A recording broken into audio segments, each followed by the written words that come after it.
Acting Head of Emergency Services, Mr. Johannes Makina. Good afternoon to you. Yes, good afternoon, and thanks for having me. What do we know about the fire that broke out, the extent of the damage, and perhaps your response to it? Sure. Yes, the initial report that we are having is that the fire started around 10:30 last night. Initially on F29, Moses Garweb Street in the Omdial location. It's a backyard shack that caught fire. Our initial call came in at 23 minutes to 11. Mind you, that was 7 minutes after the initial fire have started. Our crews have responded within 5 minutes. Once we stood off, all three shacks were already engulfed in fire. The investigation after the fact indicated it was an electrical fire. They had an extension cord from the main house to the shack, and that circuit was overcrowded. So the fire started close to the stove where there were a lot of electrical points adjusted, right? The other issue that I need to inform you, is that at both Fs, on F29, that's where the initial shack, the fire started.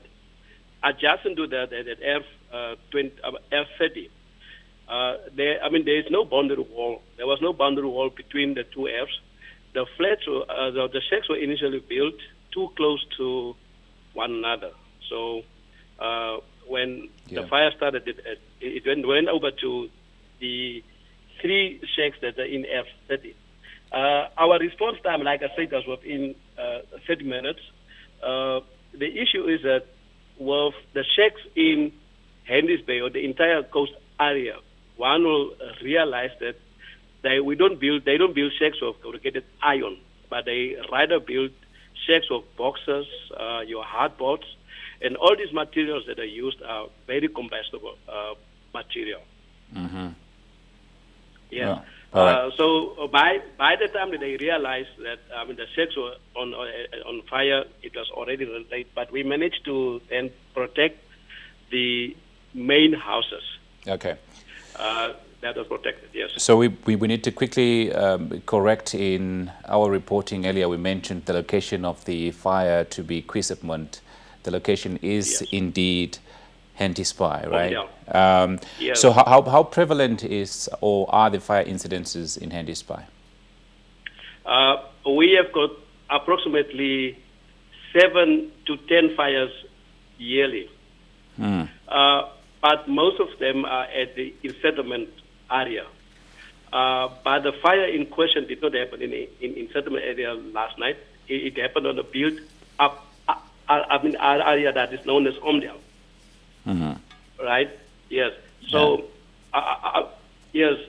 What we are saying is that the electrical cords that are used to provide electricity from the main house to the shacks, that area is then regulated by an external stakeholder, which is Erongoret now. Because the provision of electricity does not lie with the municipality as such. From our part, what we did is that our response time was within time, 5 minutes, within 5 minutes from the initial call. I have to really inform the public that we have got a designated number, emergency number, which is 999. That in any emergencies, be it fire, be it motor vehicle accident, any emergency, they need to call the 999 number because all the emergency units are linked to that one number. We are not trying to transfer the blame. What is that number again before you conclude? What is that number? 999. 999. 999. Okay. Yes, that's the emergency number. All right. We'll have to. Yeah, sure. We'll have to leave it there. Acting Head of Emergency Services, Johannes Makina, we appreciate the update. Thank you very much. All right.